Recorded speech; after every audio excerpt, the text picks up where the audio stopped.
हरि नमो भगवते वासुदेवाय। ओम गुरु गोविंदाय नमो नमः। नमस्कार प्रिय दर्शक बंधु, आपण को पुणी थे स्वागत श्री दिव्य कथार आउ गोटे नुआ वीडियो नुआ कथा को। दर्शक बंधु आमे पाठ कर श्रीमद भगवद गीता, ता पुणी आध्यात्मिक कथा आधुनिक भाषा रे। दर्शक बंधु आपण माने भागवत गीता जदि अधिक रु अधिक मात्रा जानिया चाहते ताहले आम चैनल को सब्सक्राइब करंतु। आउ जदि भगवत प्राप्ति पाई चाहते ताहले भगवत गीता को जिते चाहिए सेते लोक संगे बांटंतु। मोर कहबार माने जदि आपण भगवत प्राप्ति आगे गोटे जिनिस लोक पुण्य अर्जन करती, पाप भी होची ना नहीं। दान कले पुण्य मिले, आउ कौन अधर्म कले पाप मिले। तो ये पाप पुण्यर खेल ना कि भी भागवत गीतार पाप पुण्य खेल कि भी ना। कि भागवत गीता को जिते आप सेयार करेंगे से मुक्तिर पथ आगे आप खोलीज। तेणुक गोटे विशेष अनुरोध, भागवत गीता आपण समस्त भितर भरी दिंतु, समस्त को सेयार करंतु। भागवत गीता देखिए आपणकर मुक्तिर पथ मध्य खोलीज। तेणुक कह जाए बदली जीव जीवनर पथ शुणिले ओडिया भागवत। बुझिपारे तो बदली जीव आपण से जीवन पथ जो भागवत गीता आप शुणुंट। तो आरंभ करवा आज तृतीय अध्याय श्लोक नंबर 30। हाँ, तापर गोटे विशेष सूचना, जदि आपण माने चंदन कस्तूरी मोगरा ता सहित गोलाप डिफरेंट डिफरेंट अतर जदि ठाकुर को चढ़ेवा चाहते आउ आप निज पर्सनल यूज जमी गुड़ाए फ्रेग्रेन्स आम पाखे अच्छे, मोर देन 40+ वेराइटीज आम पाखे अच्छी। आप चाहिए ऑनलाइन ऑर्डर करेंगे rjfragrance.com रे, rjfragrance.com विजिट करिए आप ऑर्डर करेंगे। तो आरंभ करिए वर्तमान। हरि ओम ओम प्रभात 30 नंबर श्लोक आज्ञा कौन लिखाई पढ़ा। मयि सर्वाणि कर्माणि सन्न्यस्य ध्यानं चेतनस निरास्य निर्मम भूत्वा युद्धस्य विरत ज्वरः। कौन माने आज्ञा यार पूरा संस्कृत लिखाई। मई माने मोठारे लिखाई, सर्वाणी माने समस्त समस्त प्रकार तार प्रॉपर मान जानिबा।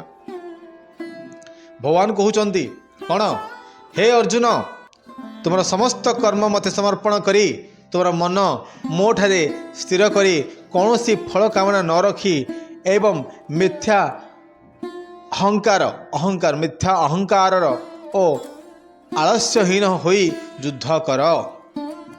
अर्जुन को कहया मान हूँ आपण मानक आम कही आसु आम को कहवा कहीं आम अर्जुन जगार वर्तमान अच्छा आम शिखा चाहूँ आम जानवा चाहूँ जे आम आम जीवन शैली को केमिति चलेबा। तेणुक अर्जुन समस्ते आम वर्तमान जदि आप अर्जुन निजक न कर सब ज्ञानी ही भगवान भाया कहे सब। हाँ कौन जो ना से अभिभाषण देवे निज मन इच्छा जहाँ ता कहे ताहले आपन को तार कुपरिणाम भोगिया पड़ो। ये कौन लिखाई, तुमर समस्त कर्म मते समर्पण करी तुमर मन मोठारे स्थिर करी कौन सी फल कामना न रखी एवं मिथ्या अहंकार ओ आलस्यहीन हो युद्ध कर। आर माने बुझिपारे कौन, कर्म को समर्पण कर। कर्म को समर्पण कर माने कौन भाई, कौन भावुं आपण मैंने कर्म को तो आम समर्पण करिया माने आम छाड़ीदानी कर्म। बहुत लोग कर्म को आम समर्पण करूँ काम सरला रिटायरमेंट लाइफ ना नहीं, भूल ये जिनस नहीं आ माने कि अलग। आपण मैंने शुणु, कर्म को समर्पण करने माने होची आमे जेकोसी कर्म करंतु, आम माने जेकोसी कर्म, चाहे आपण व्यवसाय, चाहे आपणकर कौन राजनीतिज्ञ हूँ, चाहे आपण चाकरी भी करंतु, ଆପଣ ସେ କର୍ମ ଭଗବାନଙ୍କ ପାଖରେ ସମର୍ପଣ କରିବାକୁ ପଡ଼ିବ। କେମିତି ସମର୍ପଣ କରିବେ ଶୁଣନ୍ତୁ। ଏକ୍ଜାମ୍ପଲ୍, ଆପଣ ଚାକିରି କରୁଛନ୍ତି, ଚାକିରି ପାଇଁ ବାହାରିଲେ, ଡ୍ୟୁଟିରେ ବାହାରିଲେ, ଆପଣଙ୍କ 10ଟା ଟାଇମ୍ ହେଇଗଲା, ବାହାରି ପଡ଼ିଲେ ଘରୁ, ପହଞ୍ଚିବାକୁ ଅଛି ଜଲ୍ଦି, ସମର୍ପଣ କରିବାକୁ ପଡ଼େ। କ'ଣ? କର୍ମକୁ ସମର୍ପଣ।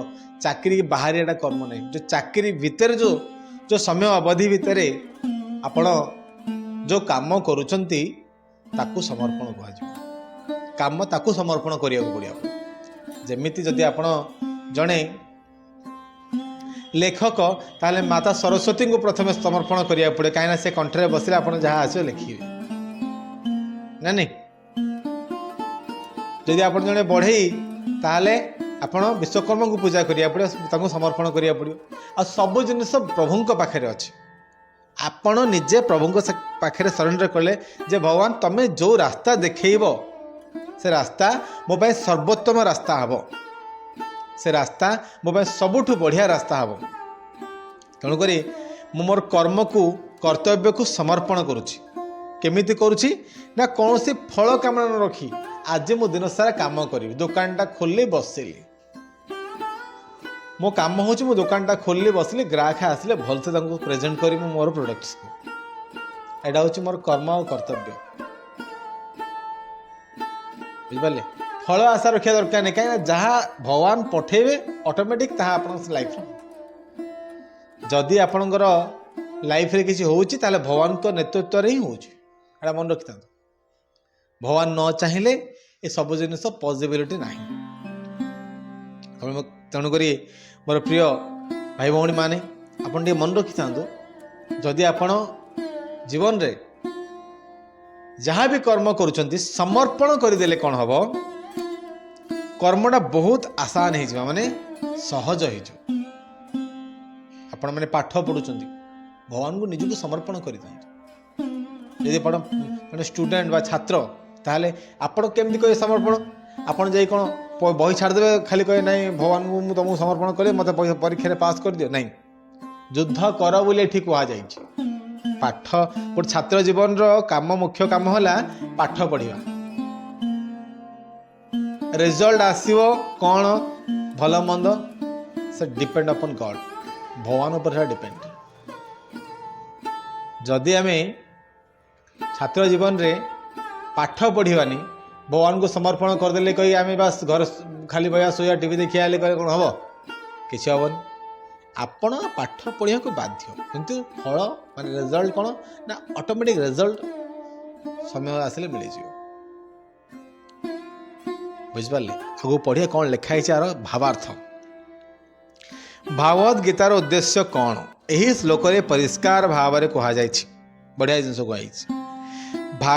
ଭଗବାନ ଏଠାରେ ଉପଦେଶ ଦେଇଛନ୍ତି ଯେ ଠିକ୍ ଯୁଦ୍ଧ ବିଭାଗର କଠିନ ଶୃଙ୍ଖଳା ଅନୁଯାୟୀ ବ୍ୟକ୍ତି କର୍ତ୍ତବ୍ୟ ସମ୍ପାଦନ ନିମିତ୍ତ ପୂର୍ଣ୍ଣ ରୂପେ କୃଷ୍ଣ ଚେତନାଶୀଳ ହେବା ଉଚିତ। ଅବଶ୍ୟ ଏ ପ୍ରକାର ନିର୍ଦ୍ଦେଶ ଟିକିଏ କଷ୍ଟକର ହୋଇପାରେ, କିନ୍ତୁ ସମ୍ପୂର୍ଣ୍ଣ ରୂପେ କୃଷ୍ଣଙ୍କ ଉପରେ ନିର୍ଭରଶୀଳ ହୋଇ କର୍ତ୍ତବ୍ୟ ସମ୍ପାଦନ କରିବା ଉଚିତ, କାରଣ ଏହା ହିଁ ହେଉଛି ଜୀବନର ସ୍ୱରୂପ ସ୍ଥିତି। ଭଗବାନଙ୍କର ଉପରେ ନିର୍ଭର ନ କରି ଯଦି ଜୀବ ସ୍ୱାଧୀନ ଭାବରେ କର୍ମ କରେ, ତାହେଲେ ସେ କଦାପି ସୁଖୀ ହୋଇପାରିବ ନାହିଁ। ଭଗବାନଙ୍କର ଇଚ୍ଛାର ଅଧୀନରେ ହେବା ବା ତାଙ୍କ ଇଚ୍ଛା ଅନୁଯାୟୀ କାର୍ଯ୍ୟ କରିବା ଜୀବ ପକ୍ଷରେ ଉଚିତ, କାରଣ ଜୀବ ନିତ୍ୟ କୃଷ୍ଣ ଦାସ। ଏହା ହେଉଛି ତାର ସ୍ୱରୂପ ସ୍ଥିତି। ବୁଝିପାରିଲେ? ମୁଁ ଆପଣଙ୍କୁ ଗଲା କେତେଟା ଭିଡ଼ିଓରେ କହିଛି ଯେ ଭଗବାନ କ'ଣ କରୁଛନ୍ତି, ଭଗବାନ କ'ଣ କରୁଛନ୍ତି, ଆମେ କ'ଣ ପାଇଁ ଭଗବାନଙ୍କୁ ପୂଜା କରିବା। ଗୋଟେ ଭିଡ଼ିଓରେ ଆମେ କହିଥିଲୁ, ଗଲା ଭିଡ଼ିଓରେ, ଯେ ଖାଇଲେଟା ତ ପେଟ ଭର୍ତ୍ତି ହେବ, ଭଗବାନଙ୍କୁ ଡାକିବା କ'ଣ ଦରକାର। ଏଇ ସେଇ ଜିନିଷ ଆନ୍ସର ବି ଆପଣମାନଙ୍କୁ ଦେଇଥିଲୁ, ପୁଣି ଥରେ କହୁଛୁ। ଯେମିତି ଖାଇଲେ ପେଟ ଭର୍ତ୍ତି ହୁଏ, କିନ୍ତୁ ପେଟ ସିନା ଭର୍ତ୍ତି ହୁଏ, କିନ୍ତୁ ଡାଇଜେସନ୍ ପାୱାରଟା ଭଗବାନଙ୍କ ପାଖରେ ଅଛି। ମନେ ରଖିଥାନ୍ତୁ। ଆମେ ଜୀବାତ୍ମା, ପେଟେ ଖାଇଦେବା, ଭଗବାନ କହିବେ ମୁଁ ବର୍ତ୍ତମାନ ଧରିକି ପଳେଇ ମୋ ଆତ୍ମାଟାକୁ, କ'ଣ କରିବି? ତେଣୁକରି ଏଠି କୁହାଯାଇଛି ଯେ ଆପଣ ଯେକୌଣସି କର୍ମ କରନ୍ତୁ ନା କାହିଁକି ପ୍ରଥମେ ଭଗବାନଙ୍କୁ ସମର୍ପଣ କରିଦିଅନ୍ତୁ। ଭଗବାନଙ୍କୁ ଡାକି ଆପଣ ଦେଖନ୍ତୁ ଯଦି ବଡ଼ ବଡ଼ ସୋରୁମ୍ ଯା ଷ୍ଟାର୍ଟ ହେବା ପୂର୍ବରୁ ପ୍ରଥମେ ପୂଜା ହେବ। କ'ଣ ପାଇଁ? ସମର୍ପଣ କରାହେଲା। ଭଗବାନ ତମକୁ ଲାଗିଲା, ହେ ଭଗବାନ ତମକୁ ଲାଗିଲା, ମୋର କର୍ମ ଅନୁଷ୍ଠାନ ତମକୁ ଲାଗିଲା। ସେଥିପାଇଁ ପୂଜା କରାଯାଏ, ଭକ୍ତି କରାଯାଏ, ମୁଣ୍ଡିଆ ମାରିଏ ଭଗବାନ ତମେ ଚଲ ସଂସ୍ଥାକୁ ଯେଉଁ ଷ୍ଟାର୍ଟ କରିଛି ମୁଁ ବା ମୋତେ ଯେଉଁ ରାସ୍ତା ଦେଖେଇଛ ସେ ରାସ୍ତାର ମୁଁ ସିନା ପଥିକ କିନ୍ତୁ ବାଟ ଦେଖିଆ ଲୋକ ପ୍ରଭୁ ତମେ। ପଥିକ ସିନା ମୁଁ କିନ୍ତୁ ବାଟ ଯଦି ନ ଦେଖେଇବ ମୁଁ କେମିତି ଚାଲିବି? ଅନୁଷ୍ଠାନ ସିନା ମୋତେ କହିଲ ଯେମିତି ରାସ୍ତା ଅନୁଷ୍ଠାନ ଗୋଟେ ଖୋଲେ, ଗୋଟେ ଭଲ ବହି ଦୋକାନଟେ ଖୋଲେ, ବହି ଦୋକାନଟେ ସିନା ମୁଁ ଖୋଲିଦେଲି କିନ୍ତୁ ଚାଲିବ ନ ଚାଲିବ ସେଟା ତମ ଉପରେ, ମୋ ହାତରେ କିଛି ନାହିଁ। ଆଉ ଯିଏ ଦେଖନ୍ତୁ କିଛି ଲୋକ ଅଛନ୍ତି ଯାହାକୁ ଆମେ କହିପାରିବା ରାକ୍ଷସ ପ୍ରବୃତ୍ତିର, ଯେଉଁମାନେ ଭାବନ୍ତି ଭଗବାନ କିଛି ନାହାନ୍ତି, ନଥିଙ୍ଗ, କେବଳ ଆମେ କର୍ମ ହିଁ ଆମର ରେଜଲ୍ଟ ଦେବ। ଭାଇ କର୍ମ ରେଜଲ୍ଟ ଦେବ ଯଦି ଭଗବାନ ଥିବେ, ନହେଲେ ଘାଣ୍ଟି ହେଇଯିବେ, ମନେ ରଖିଥାନ୍ତୁ। ନହେଲେ ଏମିତି ଘାଣ୍ଟି ହେବେ ନିଜକୁ ନିଜେ ବୁଝିପାରିବେନି ଯେ ଆକ୍ଚୁଆଲି ମୋ ଲାଇଫରେ ହେଉଛି କ'ଣ। ତେଣୁକରି ଭଗବାନଙ୍କୁ ପ୍ରଥମେ ନିଜର କର୍ମ ସମର୍ପଣ କରିବାକୁ ପଡ଼ିବ। ତାହେଲେ ଆଗକୁ ପଢ଼ିବା କ'ଣ ଲେଖା ହେଇଛି ଏଠାରେ। ଭଗବାନ ଶ୍ରୀକୃଷ୍ଣ ଅର୍ଜୁନଙ୍କୁ ଯୁଦ୍ଧ କରିବାକୁ ଆଦେଶ ଦେଉଛନ୍ତି, ସତେ ଯେପରି ସେ ହେଉଛନ୍ତି ଯୁଦ୍ଧର ପ୍ରଧାନ ସେନାପତି। ପରମେଶ୍ୱରଙ୍କ ସଦିଚ୍ଛା ଅନୁଯାୟୀ ବ୍ୟକ୍ତିକୁ ସବୁକିଛି ତ୍ୟାଗ କରି କର୍ମ କରିବାକୁ ପଡ଼ିବ ଏବଂ ତତ୍ ସଙ୍ଗେ ସଙ୍ଗେ ମହତ୍ଵହୀନ ହୋଇ ତାର କର୍ତ୍ତବ୍ୟ ସମ୍ପାଦନ କରିବାକୁ ପଡ଼ିବ। ଭଗବାନଙ୍କର ଆଦେଶକୁ ବିଚାର କରିବା କୌଣସି ଆବଶ୍ୟକତା ଅର୍ଜୁନଙ୍କର ନଥିଲା, କେବଳ ତାଙ୍କର ଆଦେଶକୁ ପାଳନ କରିବା କଥା। କାହିଁକି ଅର୍ଜୁନ ସରେଣ୍ଡର କରିଦେଇଛନ୍ତି ଭଗବାନଙ୍କ ପାଖରେ ନିଜକୁ। ଭଗବାନଙ୍କ ପାଖରେ ଅର୍ଜୁନ କ'ଣ କଲେ? ସରେଣ୍ଡର କରିଛନ୍ତି। ସେଠି କୁହାଯାଇଛି ଯେ ଅର୍ଜୁନ କୌଣସି ଭାବିବାର ଚିନ୍ତା କରିବା କିଛି ଦରକାର ନାହିଁ। ଅର୍ଜୁନ କାହାକୁ କହିଲେ ଭଗବାନ ଉପଦେଶ ଦେଲେ ଯୁଦ୍ଧ କରିବା ମାନେ କରିବାକୁ ପଡ଼ିବ, ଖତମ, ବାସ୍। ସେମିତି ପ୍ରତ୍ୟେକ କର୍ମ କର୍ତ୍ତବ୍ୟ, ଷ୍ଟୁଡେଣ୍ଟ ହେଲେ ପାଠ ପଢ଼ିବା, ଭଗବାନ କହୁଛନ୍ତି ପାଠ ପଢ଼ିବାକୁ ବାଧ୍ୟ। ଯଦି ଆପଣ ବ୍ୟବସାୟ ଦୋକାନ ଖୋଲିବାକୁ ବାଧ୍ୟ, ଯଦି ଆପଣ ଫିଲ୍ଡ ୱାର୍କର ଫିଲ୍ଡ ଯିବା ବାଧ୍ୟ। ଏସବୁ ଜିନିଷ କର୍ତ୍ତବ୍ୟ ଯେମିତି ରହିଛି, ଆପଣ ଫିଲ୍ଡକୁ ଯିବେ, ପ୍ରପର ଲୋକଙ୍କୁ ମାନେ ମିଶିବେ, ଆପଣ କର୍ମ କରିବେ, ଆପଣଙ୍କର ଲୋକମାନଙ୍କୁ ଯେଉଁ ବ୍ୟବହାର ରହିବ ଭଲ ବ୍ୟବହାର ଦେଖେଇବେ, ଏସବୁ ଜିନିଷ ଆପଣମାନେ କରିବାକୁ ବାଧ୍ୟ। ଯଦି ଆପଣ ଏସବୁ ଜିନିଷ ନ କରୁଛନ୍ତି ତାର ରେଜଲ୍ଟ କେମିତି ଆସିବନି।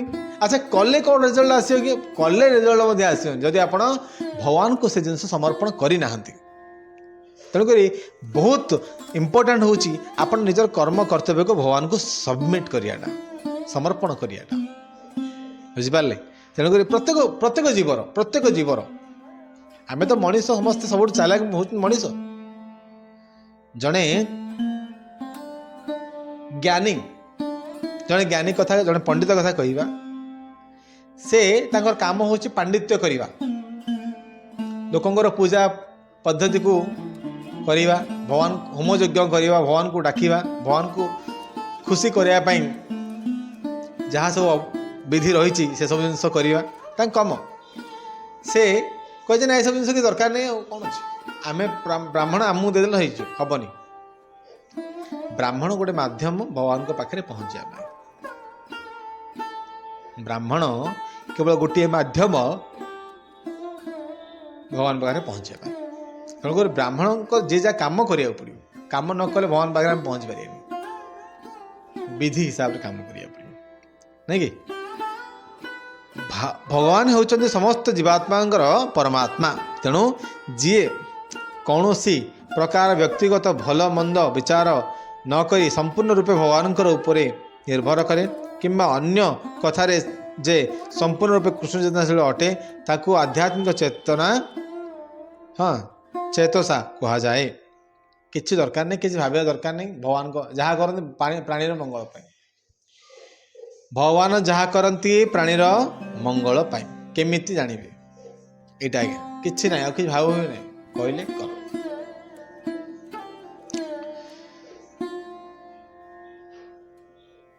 निराश निराश ही शब्दर अर्थ है प्रभुंकर आदेश अनुजाई कर्म करवा। कर्म करी कौन फल कामना रखा उचित नुह। जे कोषागार रक्षक तार प्रभु निमित्त कोटि कोटि टंका गणी पारे, किंतु सेथिपाई से पैसाटे निजर बोली मध्य दाबी करे नाही।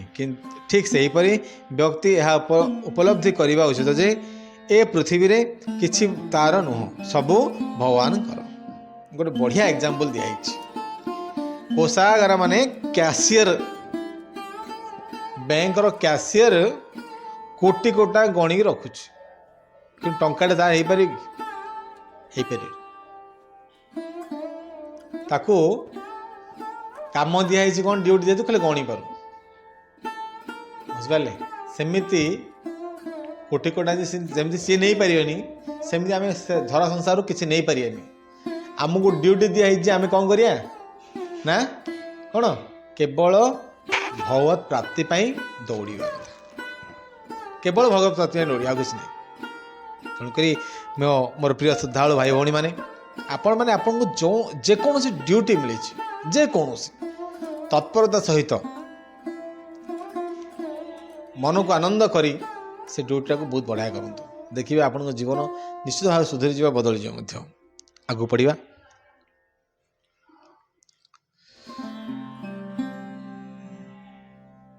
मई शब्दर प्रकृत तात्पर्य है यही कथा जेतेबेले व्यक्ति ए प्रकार कृष्ण चेतना रे कर्म करे सेतेबेले से निश्चय रूपे कौन सी को निजर बोली दाबी करे नाही। ए प्रकार चेतना को निर्माण अर्थात किछि मोर नुह कहा जाए। शारीरिक संबंध को तथा कथित भाई बंधु कुटुंब कथा किछि भाईबार नाही। ए प्रकार एक कठिन आदेश को पालन करने को यदि व्यक्ति कुंठाबोध हुए ताहले ए प्रकार कृष्ण कुंठबोध को त्याग करने उचित। ताहले व्यक्तित्वर हो पारे अर्थात तार जराक्रांत मनोवृत्ति बा आलस्य द्रुत हो पारे। व्यक्तिर गुण और स्थिति अनुजाई प्रत्येक व्यक्तिर निर्दिष्ट प्रकार कर्तव्य संपादन करने को अच्छी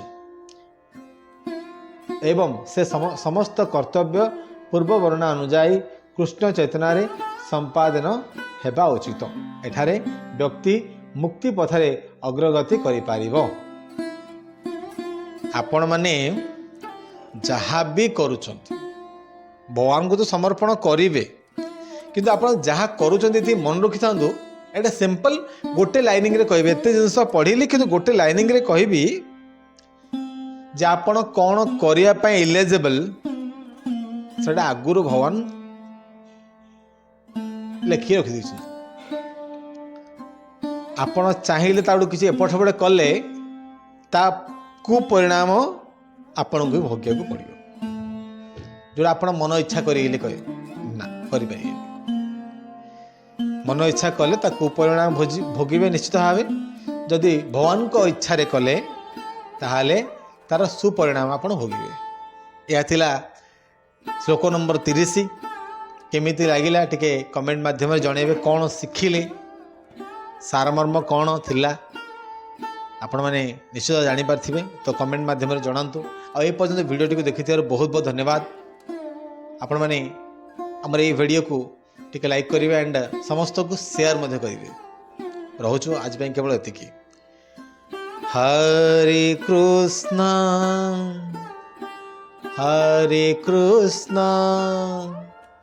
कृष्ण कृष्ण हरे हरे हरे राम